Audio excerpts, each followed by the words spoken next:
Men of Reddit, what is the most hurtful thing a girl has ever said to you? Story 1. You're like perfect boyfriend material. I just wish you were better looking. Word for word, after talking to her for a couple of weeks. The only thing I can say to that is, all she did was prove that she is not girlfriend material. Why, that sounds so corny. Story 2. I'm not a good looking man, so imagine my surprise when a beautiful girl approaches me in a crowded bar. This has never happened before. She beckoned me close and said, "Hey, do you mind if I kiss you?" It's a dare. Then looked over at her table of friends in the distance who were in absolute hysterics. Sure, I mumbled. Not out of nerves for once, but out of sadness. After I realized that I was just the butt of another joke, I didn't want to kiss her at all. But I'm socially awkward at the best of times, and saying no would have prolonged the situation even longer. No, I didn't enjoy it. As her lips met mine, I could feel tears welling up in my eyes. Her friends were cheering across the crowded bar, and my own mates were starting to crack up. I wanted to disappear. Other people say much nastier things to me in public all the time, but this was the most hurtful. It was something about how quickly her words lifted me to cloud 9 and then dropped me back to reality. This incident happened about 5 years ago when I was in my mid to late 20s, at a time when I was putting myself out there for the first time since high school. So yeah, it was a setback at the time to realize that some people still act like that. But while unpleasant, it certainly wasn't a life-defining moment, and I kept putting myself out there. I'm still socially awkward at times, and I'm still not an attractive man, but I regularly challenge myself in different facets of my life, and lots of fantastic opportunities have come out of it. My confidence grows every year, and maybe one day that will translate into a romantic relationship, and if it doesn't, then that's not the end of the world. Yeah, stuff like that hurts, you know? It's like, it's one thing if someone just straight up just calls you ugly. It's like, it's not really that big of a deal. But in situations where your hopes do get raised, and you think they're, like, you feel happy, and then just to get crushed, those are probably the worst things you can really do when it comes to hurting someone's feelings, you know? Story 3. I was 14, on board of a ro-ro ship in the middle of the Adriatic. On our way to Greece, yes, the exact same ship that caught on fire last week. It was really freaking hot, so I decided against sleeping in our cabin. I took my sleeping bag topside and installed myself. Half an hour later, a couple of French girls show up. I was almost asleep, but heard one of them say, "Hey, there's someone sleeping there," to which another girl replied, "Putir illa surely." That's my best attempt at French. Maybe he's pretty. Immediately after those words, the whole world erupts into a blinding white light. The girl had taken a flashlight and shone it directly into my face, and then she spoke that single terrible word, none. Listen, you're fine, you know, if an adult calls you ugly, you know, it could be a million things, but I'm gonna make this very clear. If a kid ever calls you ugly, you have a big red flag. You have a big danger zone happening right now. If a kid calls you ugly, there is no biases or hidden agendas. Story 4. I once had a girl I was interested and openly flirting with tell me, "Too bad you aren't as good looking as your brothers." I have self-confidence issues, but being told I was the ugly brother was absolutely brutal to hear. For the record, I have 4 brothers. Story 5. I feel your pain. I have one sister. She could have been a model. She is gorgeous, perfect features. And me, well, let's just say that I am certain God has a sense of humor, and that dude was laughing his butt off when he made me. I always kind of knew that, but it wasn't until college that someone blatantly pointed it out. This guy, who I was not dating or trying to date, just a study partner, recognizes my sister from a pic on my phone. He said, "Oh hey, you're so-and-so sister." Yeah, too bad you don't have her looks, because I would have effed you already. Then I proceeded to respond with, "Why don't you F yourself?" I quit studying with him. He failed English, and if you read this, I'm not so sorry, Chad. Alright, real talk, where do these guys come from? I've never met a guy who's just such a caveman. Story 6. Not me, but a girl I know read a text she sent to her ex-boyfriend. "You're the most pathetic person I've ever met. It's no wonder your parents don't want to have a relationship with you. You work out at the gym so people will like you and not talk behind your back, but in reality, everyone says how much of a loser you are. You're a balding 30-year-old with a physique that no one could be attracted to and never will. You're hung like a baby, and most of my friends think you're actually gay." A part of me died after reading that. Women know how to uncover a man's deepest insecurities and absolutely just shatter their self-esteem. Honestly, I'm not sure if I'd recover from something like that. God be with you, man. Story 7. I dated a girl around a year and had just brought her home to meet my family during winter break. Since my family lives in Hawaii, I stayed behind an extra 2 weeks to spend time at home before the next semester started. 3 days after she got back from her visit, she decided to break up with me over Facebook. Really took me by surprise. This was the first relationship I had ever had, and the first girl I ever quote-unquote loved. I took it pretty hard, I'm not gonna lie. After a pretty rough on me 2 weeks being confused, I finally decided to give her a call to set up a time I could pick up a few personal belongings I had left in her apartment. For safety reasons, she had a lock on her door. She told me the last time we spoke in person, "I don't know why you're taking this so hard. You shouldn't let someone mean this much to you in your life. Just move on, it's no big deal. You will be fine." Might not seem that bad to some, but that crap will stick with me forever. At the time, I felt like I would never get better.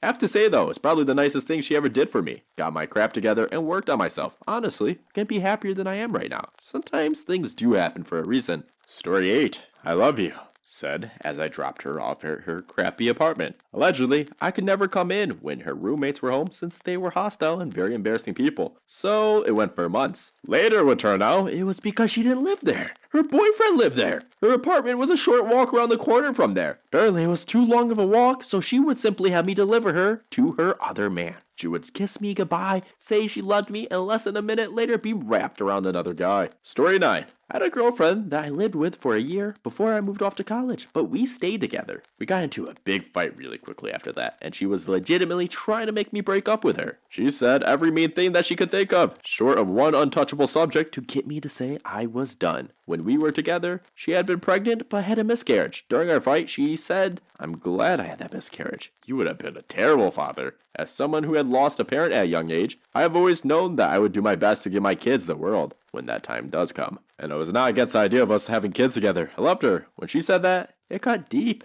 Story 10. It doesn't matter how blonde or athletic you are, you would still have been killed by Hitler. I have cerebral palsy. Well, it was a bit over a year ago now, so I can't remember all the details. When we were hanging out at my place and talked about stuff, she then started laughing and said that she thought about something awful. Or could have said that she thought of an awful joke. Can't remember. I asked her what it was and then she said it. So in a way, it was kind of my fault for her saying so, since I asked. But it's still a crappy thing to say or even think about. Alright, I have a very controversial opinion, okay? I really don't think it was that deep. I think it was more just kind of like an edgy style joke. In a way, if you think about it, she is still complimenting this person. She's like, "Oh, it doesn't matter how athletic you are." It just seems like a joke you would make if you're like, if you had that kind of friendship with someone. But I could see how this would seem wrong if they didn't really have that kind of relationship. But yeah, I'm gonna stand my foot on this. I really don't think that was the worst thing that could happen. I could see why it could be perceived as crappy, and I could see it being weird if it's coming from someone that you really didn't know. Story 11. After proposing to her, getting engaged, spending wonderful months with her, I had to go abroad for 6 months for work.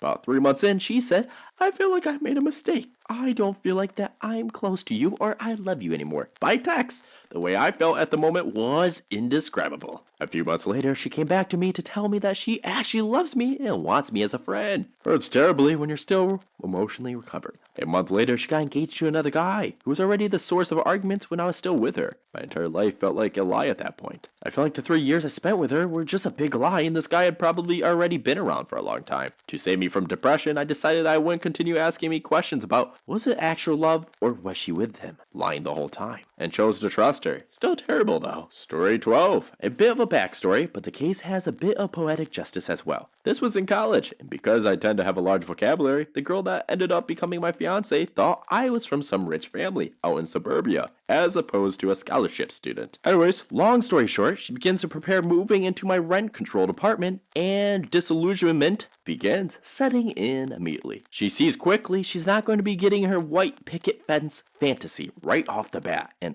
all effort to the relationship plummets. I come home from work one day to find she has been playing the town bike in our bed. I tell the dude to get out of my place before I decide to blow his head off and tell the cops he was arguing my fiance, and begin having out verbally with a soon-to-be ex, and that's when she dropped the bomb. "Well, if you were a real man, you'd be much taller, effing schoolboy." Now, I do want to say this, my height has never been a sensitive topic to me. I've always found ways to make it work to my advantage, but hearing that come from a woman who had basically been a leech on my resources and time so she could have fun riding a chicken carousel on my dime was infuriating. But I managed to keep myself under control. I ended up telling her, well, to be honest, I'm not a fan of women who slut it up all over town, but at least the slut has control over who she bangs. The good thing about sluts, though, you don't ever marry one. She teared up, called me an a-hole, and said I had only myself to blame. I shook my head and went, true, I am an a-hole. But all of this today, that's on you. And this a-hole is through with your lying twat. Get your crap and get out. Bonus round. She showed up on my doorstep 6 months later with a baby in tow trying to get a place to stay. She got kicked out of her place she had been staying at because she got caught cheating. Again! When I told her a GTFO, she looked down at the baby and tried to convince me it could be mine. My response, woman, do you expect me to believe a white woman and an Irish man would make a mulatto baby? Get off my doorstep before I call the cops. I haven't heard from her since. Alright, how is she gonna tear up and all that when she's literally cheating on him in his own house? How does that make any sense? Story 13. It doesn't count as sex as you didn't, unload. It was my first experience and I felt like a champ the next day until she told me that. And it wasn't even my fault. She finished a few seconds in and tossed me a towel afterwards and said to finish myself. I don't know why it crushed my little heart back then. She was my crush since I was 12 though. We still messed around afterwards years later if neither of us had a relationship and needed to blow off steam. But her callous way, she said, it made me glad we never dated. She would have probably reduced my manhood to sad man being dragged behind his woman with a defeated face. Story 14. When I was a sophomore in college, I had a FWB that started freshman year. We hadn't hung out in a while and she kept texting saying we needed to get together. So we ended up planning a study date on a Tuesday or some crap. She comes to my place and we legit study for a bit, then things take a fun turn. We just make out because she didn't want to jump in where we had left off months before. Anyway, I'm messing with her phone when she receives a text that says, how was the pity date? And I see her previous text calling it just a pity date. I pretend like I didn't see it and she leaves 30 minutes later. When walking her to her car, she leans in for a kiss and I turn away saying, I think that may be one too many for a pity date. Her face goes to horror and she's speechless. I walk away and she calls out my name like in a crappy movie. Never spoke to her again. And now she's fat. Okay, why did this guy need to include that in the story? Like literally just at the end. And now she's fat. Why was that, like, necessary? Just caught me so off guard. What relevancy did that have? Story 15. On a night out with some friends about 7 years ago, we were outside in the beer garden as it was a very nice day and 2 of my friends were smokers at the time. Anyway, we were outside drinking and having a good time. And when my friends excused themselves to get more drinks, I overheard a couple of girls chatting at the table next to me. Basically, one of the girls was complaining how she had been single for a while now and jokingly said that she was desperate. Her friend says to her again in a joking way something along the lines of, you just need to pick one guy here and kiss him. She said, go on then, who would you choose? Her friend points at me and says, what about the guy over there with the long hair? And she goes, oh, good God, I'm not that desperate. Okay, it wasn't directly said to me, but I still hurt. The tone in her voice wasn't jokey at all. It was serious. Story 16. Number 1. I had a blind date for coffee. I was driving through traffic and realized I was going to be 10 to 15 minutes late. So, about 50 minutes before the scheduled time, I sent a text apologizing and saying I was going to be 10 to 15 minutes late. She texted me back saying that our mutual friend, the one who was setting us up, finally sent her a picture of me and that I didn't need to bother coming. I asked why, as I had already driven the majority of the way. Her response, you're not good looking enough to wait for. The call ended there, and then I got coffee anyway and a hot dog. It was a really good hot dog, and I regret nothing of that day. Number 2. In high school, I had a huge crush on a classmate of mine. I spent hours making some crafted animals for her. She wanted to be a vet as a Valentine's Day gift. On the day, I gave her the animals and some chocolates and asked her if she would be my Valentine. She looked me straight in the eyes with nothing but utter terror. She left the gifts on the ground, stood, backed up a few feet, then walked away without saying a single word to me. We had many classes together for the next year and a half of school. Fast forward 10 years later, I'm going through my old yearbook. In it, I found out that when some friends were signing my yearbook that she slipped a letter inside. The letter was simple and short, saying she apologized for her behavior and that I was a really nice guy. She explained that I scared her, and she didn't know how to react back then. Turns out, she had a friend pick up the gifts without my noticing, and she really liked them. I let her know I got the letter, tried to acknowledge the situation as it was, and went out and got some coffee and a hot dog. It was a very good hot dog, and I regret nothing. Number 3. At a bar, I started chatting with a woman next to me. I asked her if I could buy her a drink. She said that there was no way she would ever be interested in me, so I would just be wasting her time. I felt like she was evaluating my entire worth as a human and judging it to be utterly beneath any possible redemption because of a 3-minute conversation with me. Somehow, I was so worthless, she could sense it near immediately. I got a bar hot dog this time and beer. I regret nothing. Number 4. I had a girlfriend for almost 3 years, and we were discussing if we each wanted to have kids or not. She knew she wanted kids, as she had wanted them ever since she could remember. I told her that I didn't feel that way, and at best, I would stay and raise a kid. However, I had to be honest and state that I didn't think having kids was something I really wanted. She paused a bit, looked at me and said, "But you'd be such a good provider." I know it isn't a mean thing to say, but I was expressing what I wanted, and she turned it into something that she wanted. She wanted a provider for her kids and some guy who could fit that bill for her. So, we broke up after that, and she took all my Dungeons and Dragons stuff when I was away at work and moved 7 states away. No hot dogs were had, she took those too. So many regrets. Number 5, the middle school dance. I asked the prettiest girl I have ever known till then if she would go to the dance with me. She said no. That's fine. It was worth the risk, and I was feeling like $1,000,000 for even getting the courage to ask her. A day later, she comes up to me and says that she would like to go to the dance with me. Fast forward to the dance, and she kind of ignores me the whole time to talk to another classmate of mine. Finally, the last slow dance of the evening, and she approaches me. We danced, and it was amazing.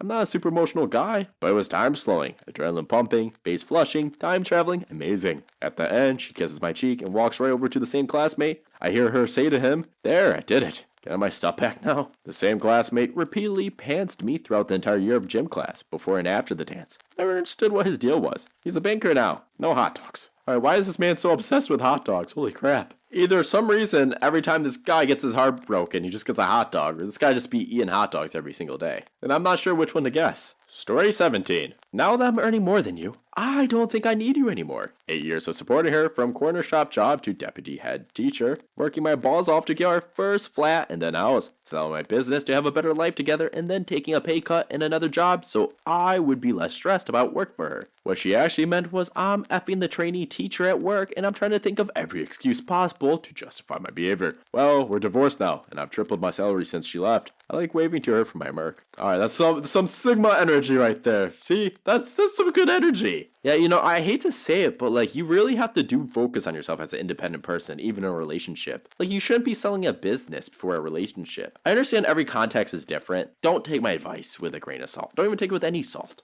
But I feel like people get too lost and they try to provide more for the relationship than they are for them, you know?